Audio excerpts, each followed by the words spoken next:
Comment ça va par ici? Salut tout le monde, c'est William et bienvenue sur ce nouvel épisode de Jargon, la série de vidéos où je te parle des termes qu'on utilise au théâtre et plus largement dans le spectacle vivant. Aujourd'hui, on s'attaque à un autre gros sujet comme celui des affiches qui est sorti la semaine dernière. Si tu ne l'as pas vu, tu peux faire pause, tu peux aller le voir, le regarder après, peu importe. Aujourd'hui, on va parler de théâtre amateur. N'hésite surtout pas si tu écoutes cette vidéo en faisant autre chose à poser ton téléphone et à juste écouter ce que j'ai à te raconter. Et puis on est parti. Le théâtre amateur, aujourd'hui, c'est le théâtre que toi comme moi, on a fait quand on était à l'école, quand on était étudiant. Et souvent, c'est en passant par la pratique amateur qu'ensuite, on arrive à la pratique professionnelle. Personnellement, le théâtre amateur, c'est une pratique que j'ai eue pendant plusieurs années, notamment quand j'étais à l'université, et qui m'a donné un jour envie de devenir professionnel. Après, ça, c'est toute une autre histoire. Aujourd'hui, j'ai encore une compagnie de théâtre amateur. Je te parlerai peut-être de ce parcours-là si ça t'intéresse dans une autre vidéo. Mais aujourd'hui, c'est pas le sujet. Aujourd'hui, on s'intéresse au théâtre amateur parce que c'est un théâtre que personnellement j'ai envie de défendre. C'est un théâtre que je trouve hyper impressionnant sur plein d'aspects, notamment au niveau de l'engagement, de la qualité de ce qui peut être proposé. Ce qui est rigolo aujourd'hui avec le théâtre amateur, c'est que tu as des spectacles qui sont excellents, dignes d'une scène professionnelle, et des spectacles qui le sont nettement moins. Mais encore une fois, c'est un autre sujet. Le théâtre amateur, c'est un théâtre qu'on a depuis très longtemps, bien avant qu'on décide de faire une scission entre les pratiques, en mettant d'un côté l'amateur et de l'autre le professionnel. Dans l'Antiquité, on avait déjà des formes de représentation qui étaient considérées comme non professionnelles. Au Moyen-Âge, on a aussi des traces de spectacles étudiants qui jouaient des pièces en latin, ou encore des formes populaires qui parlaient de religion ou de satire. Plus tard, au XVIIe siècle, c'est aussi une forme qui était dans certains cercles sociaux comme la noblesse. La duchesse du Maine, par exemple, à l'époque, elle considérait que c'était un loisir particulièrement raffiné. Ce que je veux vous montrer par là, c'est que le théâtre amateur, c'est pas quelque chose de nouveau, et ça a toujours coexisté avec le théâtre professionnel. Ce serait faux de croire que le théâtre amateur est quelque chose qui est là depuis très peu de temps, sur l'échelle de l'histoire, bien évidemment, et c'est important de se rappeler que ces formes-là, du coup, on a pu déjà les expérimenter, on en a des traces il y a très longtemps. Mais c'est toujours un petit peu compliqué de situer quand est-ce qu'on parle de théâtre amateur, quand est-ce qu'on parle de théâtre professionnel. Le théâtre avant le XXe siècle, c'est un peu comme si toi et moi, on décidait demain de monter un spectacle. On n'a pas forcément de structure, on n'a pas forcément de financement ou quoi que ce soit, juste on veut monter un spectacle et c'est cool. C'est à partir vraiment du XXe siècle qu'on a décidé d'institutionnaliser le théâtre amateur, pour plusieurs raisons, notamment le fait que c'était une pratique qui était particulièrement invisibilisée, malgré le fait que c'est une pratique, comme on l'a montré, qui est là depuis super longtemps. Donc important de structurer les choses. C'est en 1907 que ça va changer pour le théâtre amateur. À Nancy, il y a une fédération qui se crée et qui regroupe 9 compagnies de théâtre. C'est la Fédération internationale des sociétés théâtrales d'amateurs qui est réduite en FISTA. Le but avec ce projet, c'était de fédérer tout ce qui existait déjà dans le théâtre amateur. L'idée, c'était vraiment de structurer la pratique amateur, de lui donner de la visibilité, mais surtout de reconnaître que même si c'est une pratique en amateur, ça peut avoir une vraie valeur artistique et une vraie valeur de création. La création de cette fédération, elle répond à une envie de tous ceux qui pratiquent le théâtre amateur de se rassembler, de participer à des concours et aussi surtout d'agir dans un cadre officiel. L'objectif, c'était vraiment de se regrouper pour pouvoir partager cette pratique et la partager en dehors de plein de groupes différents qui agissent chacun de leur côté sans cohérence commune et sans projet commun qui est le théâtre amateur dans sa globalité. 2 ans plus tard, donc en 1909, la FISTA organise un premier congrès-concours pour le théâtre amateur. Cet événement, il visait à mettre en compétition différentes troupes de théâtre amateur autour d'un texte imposé, puis la représentation était jugée par des professionnels du théâtre. Ce qui est important à retenir avec la création de la FISTA, c'est que ça a permis au théâtre amateur de se structurer véritablement et d'exister en dehors de l'ombre du théâtre professionnel. On va pas se mentir, aujourd'hui encore, quand on te parle de théâtre amateur, tu te dis très facilement que c'est un théâtre moins bien qu'un théâtre professionnel. C'est une vraie idée reçue, le fait que, en fait, si un spectacle reste en amateur, c'est qu'il n'a pas la qualité d'un spectacle professionnel. Et par expérience, je peux vous assurer que c'est pas vrai. Et je te dis pas ça uniquement parce que je pratique dans le cadre amateur, mais bien parce parce que j'ai assisté à beaucoup de représentations de théâtre amateur et que j'ai vu des spectacles incroyables qui franchement ont rien à envier à certaines productions pro que j'ai pu voir. D'ailleurs, parenthèse, si ça t'intéresse que je te parle un petit peu de spectacles que j'ai vus, etc., j'en vois plus beaucoup maintenant parce que le temps me manque, mais ça me ferait plaisir de ressortir un petit peu tous les souvenirs que j'ai autour des spectacles, un peu dans le même format que la DVD Tech, donc n'hésite pas, dis ça dans les commentaires. Ce serait super chouette. Et si on reprend cet historique du théâtre amateur, ce qui est rigolo, c'est qu'en fait le terme même de théâtre amateur, il a à peine 50 ans en réalité. Avant, on parlait plutôt de théâtre d'amateur. Et en fait, cette différence, elle faisait moins la césure entre le théâtre pro et le théâtre amateur qu'aujourd'hui. Le théâtre d'amateur, c'était juste du théâtre joué par des amateurs de théâtre, pas forcément un truc de mauvaise qualité qui vient en confrontation avec un spectacle pro. Mais l'évolution du terme, elle est hyper importante. Parce qu'en fait, ça veut dire quoi ? Théâtre d'amateur. Si tu fais du théâtre professionnellement, la plupart du temps, c'est que tu es quand même amateur de théâtre. Donc en fait, ça crée un espèce de flou qui était bizarre. Là, le fait de scinder théâtre professionnel et théâtre amateur, tu scindes les techniques, tu scindes ce que ça représente aussi, et tu permets de donner vraiment de l'ampleur au théâtre amateur en tant que pratique de loisir en fait. De loisir et pas que aussi, il y en a beaucoup qui passent par le théâtre amateur pour arriver au théâtre professionnel, pour faire leurs armes, etc.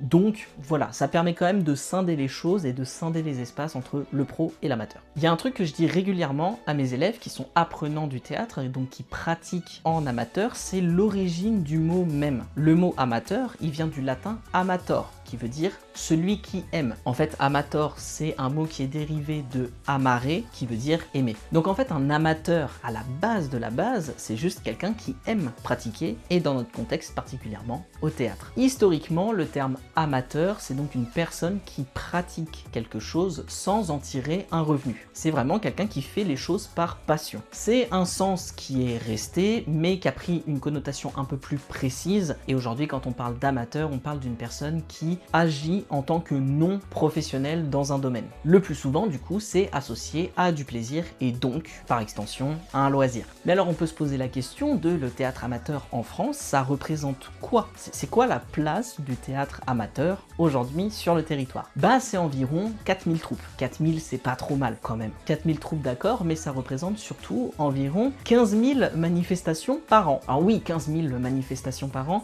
2 millions de spectateurs. 2 millions de spectateurs en moyenne. Et il faut savoir qu'il y a certaines régions et surtout certains départements qui vraiment ressortent leur épingle du jeu en termes de théâtre amateur. Et j'avoue que j'ai été le premier surpris du top 1 théâtre amateur en France parce que c'est les Deux-Sèvres. Voilà, un gros coucou à Étienne Moustache qui passe par ici. And the Oscar goes to... Les Deux-Sèvres. Parce que dans les Deux-Sèvres, on compte environ 174 troupes amateurs. Je connais pas la taille des Deux-Sèvres, mais je pense que ça fait beaucoup de troupes au mètre carré et ça représente environ 100 000 spectateurs annuels rien qu'en Deux-Sèvres pour le théâtre amateur. Vraiment, c'est assez conséquent. Et ce qui est intéressant avec cette structuration du théâtre amateur et la place que ça prend, c'est que du coup, au fur et à mesure, ça a commencé aussi à intéresser les universitaires. Parce qu'évidemment, on travaille beaucoup sur le théâtre professionnel, etc.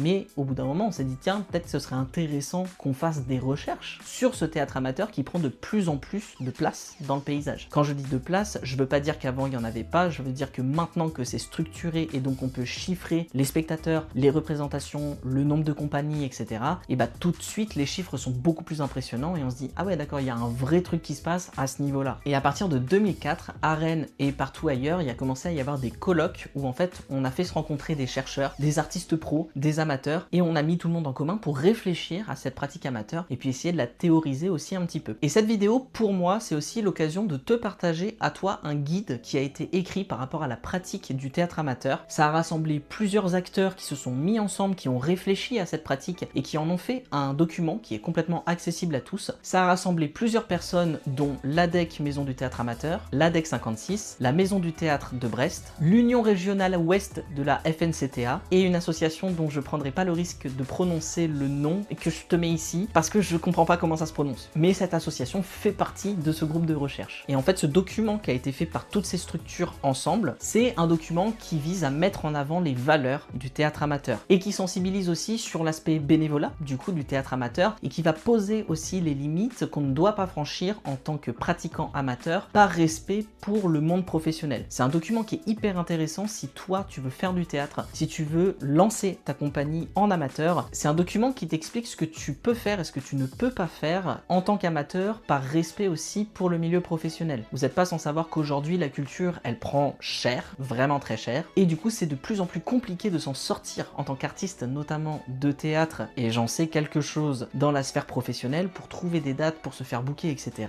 Et du coup il y a des choses qu'on ne doit pas faire en tant qu'amateur pour ne pas entrer en concurrence déloyale avec le milieu pro. Et ce document il t'explique tout très très bien. Et il t'explique aussi que tu n'as pas à revoir à la baisse tes exigences artistiques et ce que tu as envie de porter et la puissance de ce que tu vas proposer parce que tu ne fais pas concurrence au milieu pro et que c'est pas parce que tu fais ça bénévolement que tu dois faire des choses de mauvaise qualité par souci de préserver la sphère professionnelle. Bien au contraire. Et ce qui est intéressant avec ce document, que personnellement j'ai lu quand j'ai monté ma compagnie de théâtre amateur, c'est que tu comprends que artistiquement tu peux vraiment faire ce que tu veux. L'avantage du théâtre amateur, c'est qu'il y a plein de codes que tu n'es pas obligé de respecter par rapport au milieu pro. Encore une fois, c'est quelqu'un qui a essayé de passer pro avec sa compagnie qui vous le dit. Il y a des choses que je n'ai pas pu faire parce qu'il faut réfléchir différemment, parce qu'il faut réfléchir en termes de vente, parce qu'il faut réfléchir en termes de stats. Et au bout d'un moment, avec mon équipe, on en a eu marre parce que ce qu'on fait, c'est pas des statistiques, c'est pas de la vente. Nous, on fait de l'art, on crée. Et si le seul moyen pour partager les choses telles qu'on a envie de les faire, c'est de passer par le théâtre amateur, alors on le fera. Et actuellement, d'ailleurs, c'est ce qu'on fait. J'espère pouvoir vous parler de nos dates prochainement, ce serait vraiment très très cool. Stay tuned. Et ce que je trouve hyper intéressant avec cette structuration du théâtre amateur, c'est vraiment l'ampleur que ça prend et le fait que artistiquement vraiment on te défend la chose, on te la défend comme quelque chose de qualité et ça je trouve ça hyper important et on ne peut que remercier les personnes qui ont été à l'initiative de ça et des personnes comme l'ADEC et tous ceux qui étaient avec eux dans les rédactions de documents qui sont beaucoup plus précis, qui sont des vrais outils quand tu veux te lancer, etc.,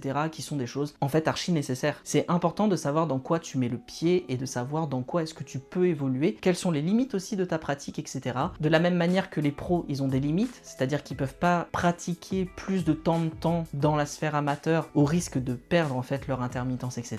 Bah ça doit être la même chose dans l'autre sens. Tu peux pas entrer en concurrence déloyale avec une compagnie pro parce que sinon, bah en fait c'est autant déloyal pour les amateurs que pour les pros. Si tu te détermines amateur et que tu viens progressivement grappiller sur le terrain pro, bah dans ce cas tu passes pro. Pour pouvoir respecter tout le monde, il faut des limites claires et ces limites claires, on les a dans des documents qui sont bien pensés comme celui dont je viens de te parler, qui sont des ressources vraiment nécessaires. Aujourd'hui donc le théâtre amateur il a bien dépassé la sphère des loisirs parce que même si tu vas continuer à pratiquer en loisir le théâtre, et bah il y a une dimension beaucoup plus poussée de recherche artistique et aussi de défense d'un territoire théâtral qui est super important. Et c'est important qu'on continue de donner les moyens au théâtre amateur pour faire ce qu'il a envie de faire. C'est important que les collectivités, les régions, les villes comprennent qu'on a besoin de financer le théâtre amateur parce que sans théâtre amateur, progressivement, c'est la chute du théâtre tout court. Si tu finances pas des créations amateurs, si tu rends pas accessible l'art, la création, la culture à tout le monde, alors progressivement, on tend vers quelque chose de clairement problématique. Et je pense qu'il y a beaucoup de collectivités qui ont besoin qu'on leur rappelle ça. Aujourd'hui, moi, je vis à Rennes. À Rennes, les financements pour l'amateur, ça devient de plus en plus compliqué, au même titre que pour le pro. Et c'est très important qu'on rappelle encore une fois à tout le monde qu'il faut financer la culture, parce que sans culture, c'est pas joli ce qui va arriver derrière. Si tu veux aller plus loin sur le sujet, je t'invite très fortement à regarder la vidéo de Théatrux